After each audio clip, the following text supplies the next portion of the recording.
ठंड में रसोई संभालने वाली 36 बहुएं। अरे यार क्या कर रही हो, जल्दी बैठो ना, बड़ी भूख लगी है। आज तो लग रहा था जैसे प्रोफेसर छुट्टी ही नहीं देंगे। ठंड के मौसम में तो और भी ज्यादा भूख लगती है। बिल्कुल सही कह रही हो कथा, ठंड में पेट में चूहे की जगह हाथी कूदने लगते हैं। भूख तो मुझे भी बहुत जोरों की लगी है।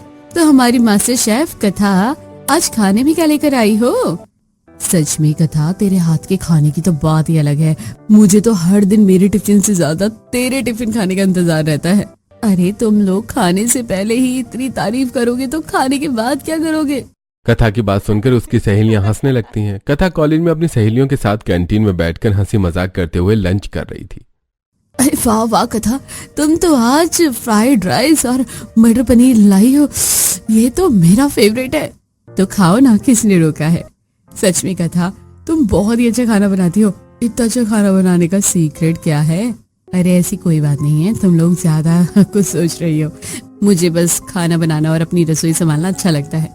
मैं अपनी रसोई को काफी मेंटेन रखती हूँ। अगर ऐसी बात है तो तुम्हारे ससुराल वाले तो बड़े ही खुश रहने वाले हैं तुमसे। चलो चलो, बातें बहुत हो गई है, अब काफी ठंड लग रही है, चलो क्लास में चलते हैं। कथा अपने दोस्तों के साथ अपनी क्लास में चली जाती है, जहाँ प्रोफेसर आकर फिर उन्हें पढ़ाते हैं और फिर थोड़ी देर बाद उनकी छुट्टी हो जाती है। घर आने के बाद कथा अपने रूम में जाती है और फिर फ्रेश होकर रसोई में रात का खाना बनाने के लिए जाती है। माँ, आप किचन में आई थी क्या? हाँ, लेकिन तुम्हें कैसे पता चला? तुम कोई जासूस हो क्या? आज मुझे और तुम्हारे पापा को बहुत ठंड लग रही थी तो हमें चाय पीने का मन कर गया, इसलिए चाय बना रही थी। आपकी बेटी किसी जासूस से कम नहीं है। अरे माँ, आपको तो पता है मैं रसोई को कितना मेंटेन करके रखती हूँ। सारा सामान सिस्टमैटिक तरीके से रखा रहता है, लेकिन जब आप किचन में आती है तो सामान इधर उधर रख देती है। अच्छा बाबा, ठीक है, मैं अगली बार से ध्यान रखूंगी। इतना कहकर कमला किचन से चली जाती है और कथा किचन में मटर की पूड़ी और आलू की सब्जी बनाने की तैयारी करने लगती है। कथा जैसे ही आलू को पानी से धोती है तो पानी कितना ठंडा है, आलू धोने में तो हालत खराब हो रही है। लेकिन आलू छीलकर सब्जी तो बनानी है। मटर की पूरी के साथ आलू की सब्जी बड़ी टेस्टी लगती है। कथा रसोई में ठंड से कांपते हुए सबके लिए खाना बनाती है और खाना बनने के बाद सभी को खाने पर बुलाती है। कथा अपनी मम्मी पापा को खाने के लिए बुलाती ही है कि तभी दरवाजे की घंटी बजती है। जैसी कथा दरवाजा खोलती है तो सामने पंडित जी थे। आइए पंडित जी, बैठिए, मैं अभी मम्मी पापा को बुला कर लाती हूँ। अरे पंडित जी, इतनी ठंड में कैसे आना हुआ? अरे रमेश जी, बस यहीं से गुजर रहा था तो सोचा आपसे मिलता चलूं। आपकी बेटी कथा तो शादी लायक हो गई है। मेरी नजर में एक रिश्ता है, लड़का बहुत ही अच्छे घर से है और घर परिवार भी अच्छा है। अच्छा हुआ पंडित जी जो आपने पहले से ही कथा के लिए रिश्ता देखा। मैं तो आपको कथा के लिए रिश्ता देखने को बोलने वाली थी। हमें कोई एतराज नहीं, आप बात आगे बढ़ाइए। अच्छा ठीक है, तो मैं चलता हूँ। ऐसे कैसे पंडित जी, घर में खाना बन ही गया है। आज रात का खाना आप यहीं से खाकर जाइएगा। अच्छा ठीक है, अगर आप लोग इतना कह रहे हैं तो मैं खा लेता हूँ। कथा पंडित जी के लिए मटर की पूड़ी और सब्जी साथ में कुछ मीठा खाने को लेकर आती है। अरे वाह, बिटिया ने तो खाना बहुत अच्छा बनाया है, साक्षात अन्नपूर्णा का रूप है। हाँ पंडित जी, हमारी कथा को तो रसोई संभालना बहुत पसंद है। तब तो ये और भी अच्छा है। इसके ससुराल की रसोई तो काफी बड़ी है, इसे वहाँ खाना बनाने में काफी अच्छा लगेगा। अरे वाह, मेरी शादी बड़ी रसोई वाले घर में हो रही है। चलो अच्छा है, जैसे मैं अपनी रसोई को संभालती हूँ वैसे ही अपने ससुराल की रसोई को भी संभालूंगी। खाना खाकर पंडित जी अपने घर चले जाते हैं। फिर कथा अपनी मम्मी पापा को खाना खाने के लिए देती है और उन्हें भी मटर की पूड़ी और सब्जी बहुत ज्यादा अच्छी लगती है। अगले दिन कथा जब सुबह किचन में आती है तो आज तो बहुत ज्यादा ठंड है, कॉफी बनाकर पी लेती हूँ, थोड़ी गर्माहट मिलेगी। कथा कॉफी बनाने के लिए कॉफी निकालती है तो देखती है कि कॉफी पाउडर जगह पर है ही नहीं। कथा परेशान होकर कॉफी पाउडर यहाँ वहां ढूंढती है, लेकिन उसे कॉफी पाउडर कहीं नहीं मिलता। माँ सुनिए ना, कॉफी पाउडर देखा है क्या आपने? तुमने मसाले के डिब्बे के पास देखा क्या? शायद मैंने उसे वहां रख दिया। क्या माँ, आपको तो पता है ना कि मैं सारे सामान को सिस्टमैटिक तरीके से सही जगह पर रखती हूँ और कोई भी सामान यहाँ वहाँ हो जाए तो मुझे खाना बनाने में बड़ी दिक्कत होती है। अच्छा ठीक है मास्टर शेफ, परेशान क्यों होती है, मैं ध्यान रखूंगी ना अगली बार से। कथा अपनी रसोई को लेकर काफी पॉजिटिव थी। अगर कोई उसके रसोई के सामान को यहाँ वहां कर दे तो वो परेशान हो जाती थी। अब देखना काफी मजेदार होगा कि रसोई को लेकर पॉजिटिव रहने वाली कथा 36 बहुओं की एक रसोई संभालेगी या फिर ससुराल में बवाल करेगी। जानने के लिए हमें कहानी में आगे बढ़ना होगा। कमला, कहाँ हो? अरे पंडित जी का फोन आया है, पंडित जी ने अच्छी खबर सुनाई है। हमारी बिटिया रानी की शादी तय हो गई है। महीने भर में कथा की शादी हो जाएगी। मेरी कथा इतनी बड़ी हो गई कि अब उसकी शादी होगी, मुझे तो यकीन नहीं हो रहा। कथा की शादी पक्की हो जाने से उसके मम्मी पापा काफी खुश थे। कुछ ही दिनों में कथा और विहान की शादी हो जाती है और विहान कथा को लेकर अपने घर आ जाता है। कथा के ससुराल वाले उसका स्वागत करने के लिए दरवाजे पर खड़े थे।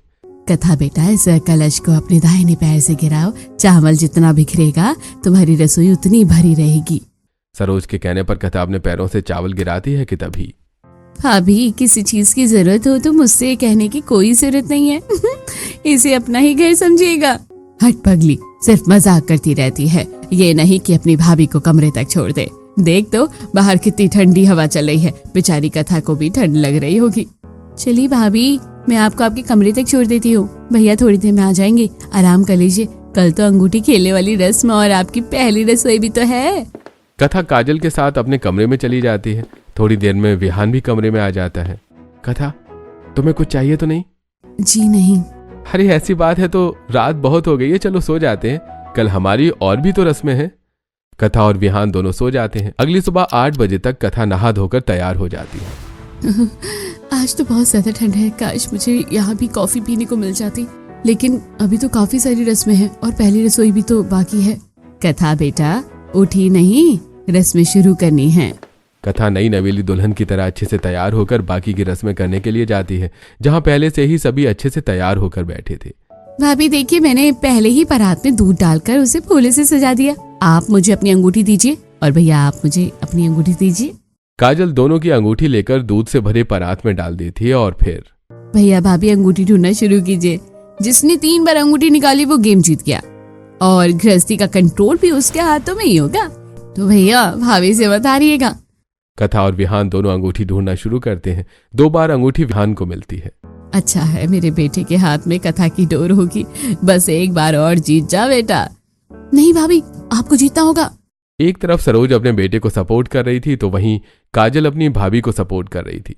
आखिरी गेम में अंगूठी कथा ढूंढ लेती है, इसीलिए वो जीत जाती है। अब गृहस्थी का कंट्रोल तो भाभी के हाथ में ही होगा। चलो ठीक है, मेरी बहू ही गृहस्थी संभालेगी। गृहस्थी तो तुम बाद में संभालोगी। चलो बहू, चलकर अपनी रसोई देख लो। अभी तो तुम्हें अपनी पहली रसोई का खाना भी बनाना है। माँ जी, आप मुझे बता दीजिए, मैं चली जाऊंगी। नहीं बेटा, तू रसोई को नहीं ढूंढ पाएगी। रसोई थोड़ी दूर है। अगर तू वहाँ अकेली जाएगी तो शायद वहाँ खो जाएगी। अरे भाई, मेरे ससुराल की कितनी बड़ी रसोई है जहाँ जाकर मैं खो जाऊंगी। और ये रसोई मेरे घर से इतनी दूर क्यों है? माँ जी ने किसी और जगह पर हमारी रसोई बनाई है क्या? थोड़ी दूर चलने के बाद सरोज कथा को एक बहुत बड़े कमरे में ले जाती है, जहां हर तरफ अलग अलग तरह के चूल्हे रखे थे। कहीं गैस चूल्हा तो कहीं मिट्टी का चूल्हा तो कहीं स्टोव। कुछ औरतें अपने चूल्हे पर खाना बना रही थीं तो वहीं कुछ औरतें सब्जी मसाला बर्तन ये सब लेकर अंदर आती हैं। बहू, ये है तेरी रसोई। माँ जी पागल हो गई हैं क्या? रसोई के नाम पर किस जगह ले आई हैं? ये तो मुझे किसी मंदिर का रसोई लग रहा है जहाँ सब मिलकर खाना बनाते हैं। अरे कहाँ खो गई कथा बेटा? देख, ये है तेरी रसोई और ये रहा तेरा चूल्हा। तुझे इसी में खाना बनाना है और आज अपनी पहली रसोई करनी है। माँ जी, इतने सारे लोगों के बीच रसोई? ये हमारे गांव की खास रसोई है बहू। तेरे आने से पहले 35 बहुएं मिलकर इस रसोई को संभालती थी, लेकिन अब तुम 36 बहुएं मिलकर एक रसोई संभालोगी।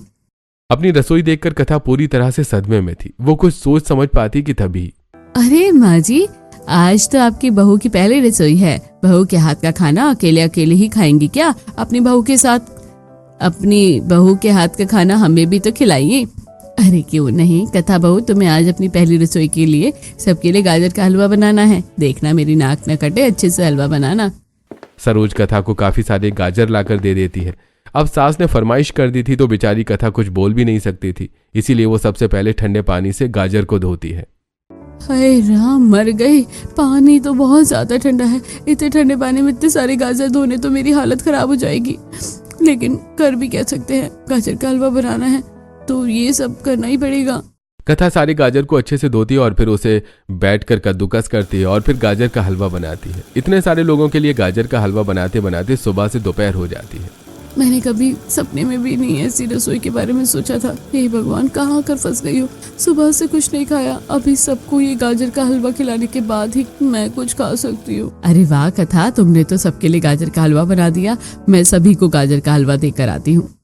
सरोज सभी परिवार के घरों में भर भर कर गाजर का हलवा ले जाकर देती है। सभी गाजर का हलवा खाते हैं और सभी को उसका स्वाद बहुत अच्छा लगता है। लेकिन पूरे गांव को खिलाने के बाद कथा और उसके ससुराल वालों के लिए बहुत ही थोड़ा सा हलवा बचता है।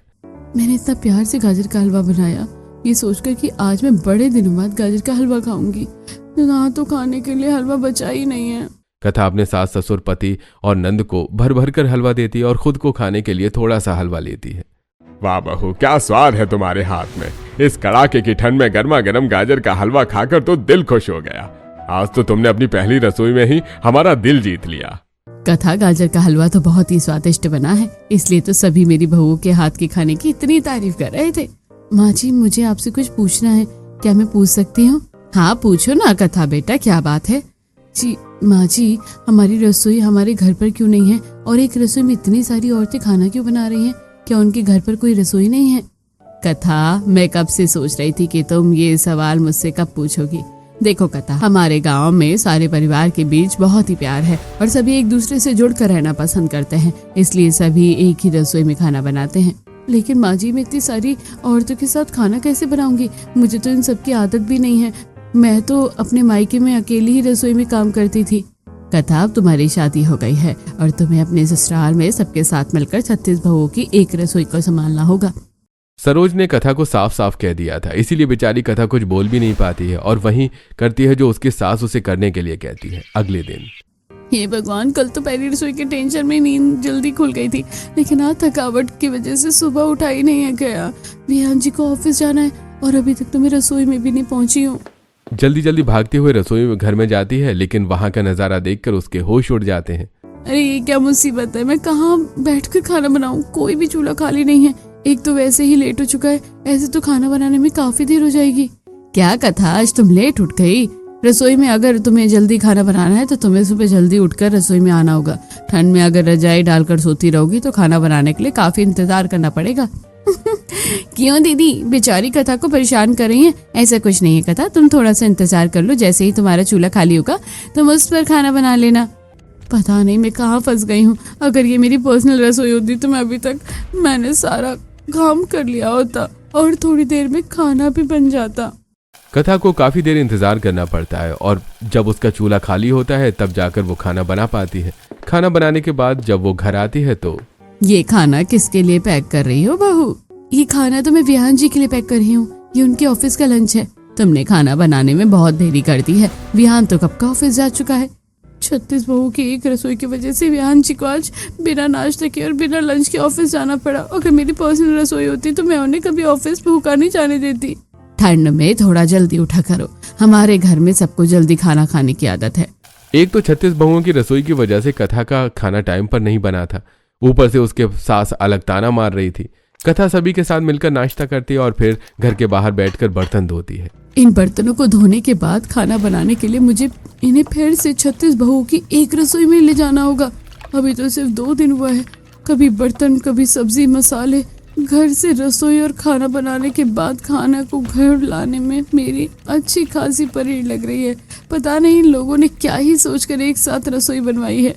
कथा सारे बर्तन धो देती है और फिर दोपहर का खाना बनाने के लिए रसोई में चली जाती है। इस वक्त उसका चूल्हा खाली था तो वो वहां जाकर जल्दी से खाना बनाना शुरू करती है कि तभी कथा, तुम्हारे हाथों में बड़ा स्वाद है। कल तुम्हारे हाथ का गाजर का हलवा खाकर तो मजा ही आ गया था। वैसे आज क्या खाने में बना रही हो? क्या मैं अब शांति से अपना खाना नहीं बना सकती हूँ? मैं क्या बना रही हूँ ये मुझे इन लोगों को बताना होगा। प्राइवेसी नाम की कोई चीज़ है कि नहीं यार? मैं तो आज पालक पनीर, जीरा राइस और घी वाली रोटी बना रही हूँ। विहान जी को खाना काफ़ी अच्छा लगता है ना, इसलिए। अरे पालक पनीर तो मेरा भी फेवरेट है। एक काम करना, जब सब्जी बन जाए तो मेरे लिए भी एक कटोरी सब्जी निकाल देना। कितनी अजीब औरत है यार, कितना बेधड़क सब्जी मांग रही है। मैं तो कभी मुंह खोलकर किसी से ऐसे बोल भी नहीं पाती। जी ठीक है बहन जी, मैं आपको सब्जी बनाने के बाद दे दूंगी। थोड़ी देर में कथा का भी खाना बन जाता है। वो मीना को एक कटोरी पालक पनीर निकाल कर दे देती है। सारा खाना एक जगह रखकर उसे घर लाने में कथा को काफी दिक्कत होती है। वो जैसे तैसे करके सारा खाना लाती है और पूरा परिवार स्वाद लेकर खाता है। अगले दिन सुबह सुबह कितनी ज्यादा ठंड लग रही है। सिर्फ रसोई में खाना बनाने के लिए मुझे इतना जल्दी उठना पड़ रहा है। ऐसे तो मेरी आंखों के नीचे डार्क सर्कल हो जाएंगे। बातें छोड़ कथा, जल्दी कर वरना कोई आकर चूल्हे पर बैठ जाएगा। कथा सुबह सुबह जल्दी से नहाती है और फिर रसोई के लिए निकलती है। सुबह का वक्त था, इसीलिए ठंडी हवाएं भी साएं साएं करके चल रही थी। कितनी ठंडी है भाई, रसोई में खाना बनाने जा रही हूँ या जंग लड़ने जा रही हूँ समझ में नहीं आ रहा। पता नहीं इन लोगों को अपने घर के अंदर रसोई बनाने में क्या ही दिक्कत हो रही थी। कथा कांपते हुए परेशान होकर जैसे तैसे रसोई घर में जाती है और गैस चूल्हा जलाकर बैठ जाती है। जब वो खाना बनाने के लिए बैठती है तो देखती है कि उसके मसाले जगह पर हैं ही नहीं। कथा परेशान होकर मसालों को यहाँ वहाँ ढूंढती है। इस रसोई में तो मेरा कोई भी सामान सिस्टमेटिक तरीके से ऑर्गेनाइज नहीं रह सकता। अब देखो मसाला कहाँ चला गया, मिल भी नहीं रहा। क्या था, क्या ढूंढ रही हो? मैं तो कश्मीरी लाल मिर्च का डिब्बा ढूंढ रही हूँ, कल तो यहीं रखा था मैंने, लेकिन अभी मिल नहीं रहा। अरे वो मैंने लिया था, वो मेरे पास है, ये लो अपनी मिर्च का डिब्बा। कथा मजबूरी में सबके साथ मिलकर खाना बनाना शुरू कर देती है, लेकिन उसकी रसोई में अक्सर दूसरी औरतें उसका सामान यहाँ वहाँ कर देती थी। ऐसे कुछ दिन बीत जाते हैं और फिर एक दिन मैं तो अब रोज रोज 36 बहू की एक रसोई संभाल कर परेशान हो गई हूँ। ये लोग जब देखो मेरे सामान को इधर उधर कर देते हैं। मुझे खाना बनाने का बिल्कुल मन नहीं करता। अब काश मैं मायके जा पाती। कथा काफी ज्यादा परेशान थी। कथा को उदास देखकर विहान उससे पूछता है, क्या बात है कथा, तुम बड़ी परेशान लग रही हो? कुछ नहीं जी, बस नींद ठीक से पूरी नहीं हो रही है। अरे कथा, मैंने 10 दिनों के लिए ऑफिस से छुट्टी ली है। चलो कहीं पर छोटी सी ट्रिप करने चलते हैं। वैसे भी ठंड के मौसम में कहीं घूमने जाने में बड़ा मजा आता है। अरे वाह, मेरे पति तो कितने अच्छे हैं, कितना सोचते हैं मेरे बारे में। कथा विहान के साथ घूमने के लिए मनाली चली जाती है। कथा विहान के अलग अलग 7 जगह पर घूमती है और बहुत इंजॉय करती है। पहाड़ की वादियों में जाकर कथा का सारा स्ट्रेस, फ्रस्ट्रेशन सब कुछ दूर हो जाता है, क्योंकि उसे कुछ दिनों के लिए 36 बहुओं की रसोई से छुट्टी जो मिल गई थी। विहान जी देखिए, ये जगह कितनी सुंदर है, मुझे तो यहाँ से जाने का मन ही नहीं कर रहा। हाँ कथा, ठंड में ऐसी जगह में घूमने में बड़ा मजा आता है, लेकिन क्या कर सकते हैं, हमारी छुट्टियां खत्म हो गई हैं, अब घर तो जाना ही पड़ेगा ना। कथा और विहान दोनों अपनी गाड़ी में बैठकर घर के लिए निकलते हैं। रास्ते में कथा को एक बूढ़ी औरत का ढाबा दिखाई देता है। विहान जी, मुझे बड़ी ठंड लग रही है, लेकिन उससे ज्यादा मुझे भूख लगी है। अरे ठंड तो मुझे भी बहुत लग रही है। एक काम करते हैं, चलो चलकर ढाबे में खाना खा लेते हैं।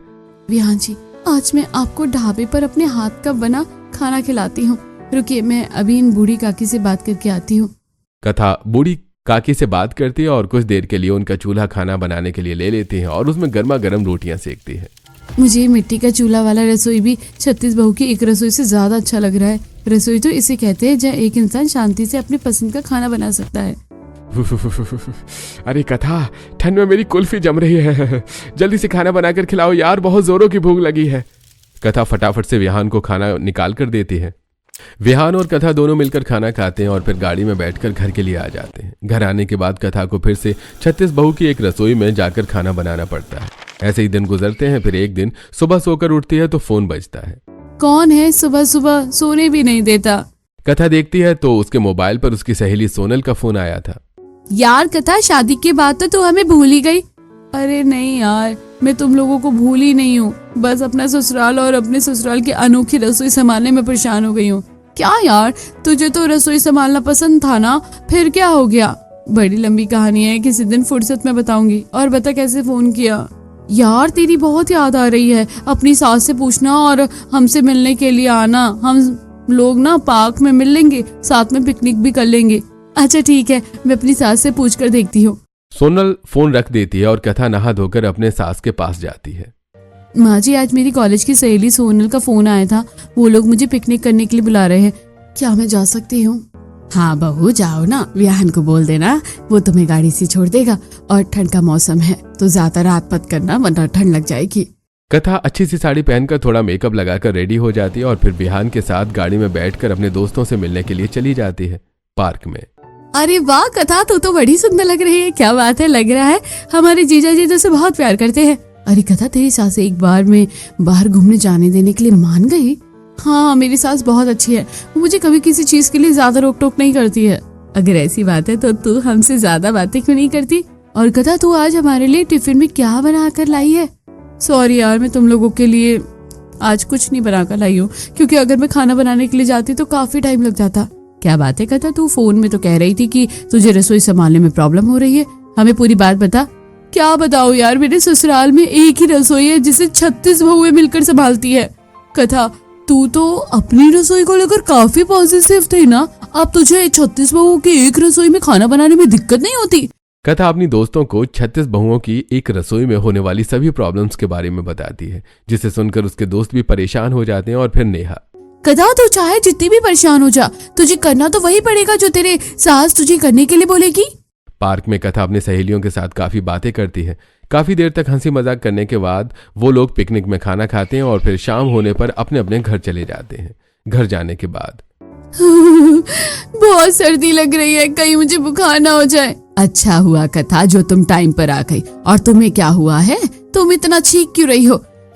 अच्छा माँ जी, मुझे सर्दी लग गई है। मैं आज पार्क गई थी ना, स्वेटर भी नहीं पहना था और पतली साड़ी से ठंड नहीं रुक रही थी, इसलिए मुझे लग रहा है कि मुझे सर्दी हो गई है।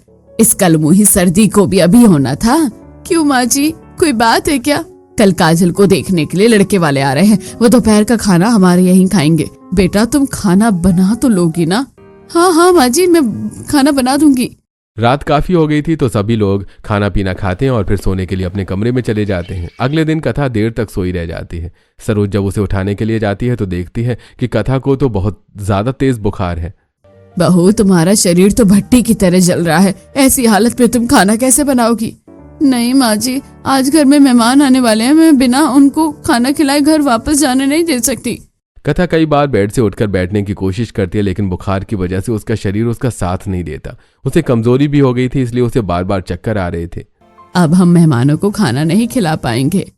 हाँ माँ जी, मुझे भी ऐसी लग रहा है। थोड़ी देर में काजल को देखने के लिए लड़के वाले आ जाते हैं। सरोज ने बाहर से नाश्ता मंगाया हुआ था तो काजल मेहमानों को चाय के साथ नाश्ता खाने के लिए देती है। लड़के वालों को काजल की सादगी अच्छी लगती है और वो उसे पसंद कर लेते हैं। फिर एक औरत, सरोज जी, यहाँ रिश्ते की बात हो रही है और आपकी बहू दिखाई नहीं दे रही है। क्या वो हमारे लिए खाना बना रही है? जी नहीं, उसकी तबीयत बहुत खराब है, उसे बुखार हो रहा है, वो बेड से उठ भी नहीं पा रही है, इसलिए आज की इस खुशी के मौके पर वो यहाँ नहीं है। तो इसका मतलब है कि हमारे लिए खाना भी नहीं बना है। सरोज उस औरत की बातों का कोई जवाब नहीं देती है। सारी बातचीत हो गई थी, रिश्ता पक्का हो गया था, इसीलिए लड़के वाले घर जाने के लिए निकलते हैं। तो तभी कुछ औरतें घर आती हैं। अरे सुनीता, रेनू, मीना, तुम लोग यहाँ क्या कर रही हो? हम बहुओं के होते हुए आप मेहमान को बिना खाए जाने दे रहे हैं। सारा खाना बन गया है, आप मेहमानों को डाइनिंग टेबल पर बैठने के लिए कहिए, हम बस खाना लेकर आ रहे हैं। आप लोग बिना खाना खाए मत जाइए, खाना बन गया है, बस आ रहा है 2 मिनट में। मेहमान खाना खाने के लिए डाइनिंग टेबल पर बैठते हैं कि तभी उनके सामने पूड़ी, सब्जी, फ्राइड राइस, पनीर, खीर, मिठाई सब कुछ लाकर रखते हैं, जिसे देखकर मेहमानों के साथ आई एक औरत। सरोज जी, आपने तो कहा था आपकी बहू बीमार है, तो इतना सारा खाना किसने बनाया? माँ जी की अपनी बहू बीमार है तो क्या हुआ? हमारे यहाँ तो एक ही रसोई को 36 बहुएं संभालती है और अब एक बीमार हो गई तो हम 35 बहुएं क्या अपने घर आए मेहमानों के लिए खाना नहीं बना सकती है? रेनू की बात सुनकर वो औरत चुप हो जाती है और सारे मेहमान अच्छे से खाना खाते हैं और खाने की तारीफ भी करते हैं। खाना खाने के बाद मेहमान अपने घर चले जाते हैं। तब तक कथा का थोड़ा बुखार उतर जाता है तो वो बाहर आती है। माँ जी, क्या मेहमान बिना खाना खाए ही चले गए? अरे नहीं कथा, हमारे रहते हुए क्या मेहमान बिना खाना खाए जा सकते हैं? हम लोग एक ही रसोई को संभालते हैं। तुम बीमार हो गई तो क्या हुआ? हम सब ने तुम्हारी तरफ से मेहमानों को अच्छा खाना बनाकर खिला दिया। मुझे माफ कर दीजिएगा, मैं आप लोगों के साथ अच्छे से मिलकर रसोई नहीं संभालती थी, क्योंकि मुझे हमेशा से ही अकेले रसोई संभालने की आदत रही है। पर आप लोग बहुत अच्छे हैं, आप लोगों से मिलकर मुझे एहसास हुआ कि एक साथ रसोई संभालना और भी ज्यादा अच्छा होता है। अब से मैं आप लोगों के साथ अच्छे से रसोई संभाल लूंगी। अब कथा 36 बहुओं की एक रसोई को सबके साथ मिलकर काफी अच्छे से संभालती है और खुशी खुशी सबके साथ खाना बनाती है।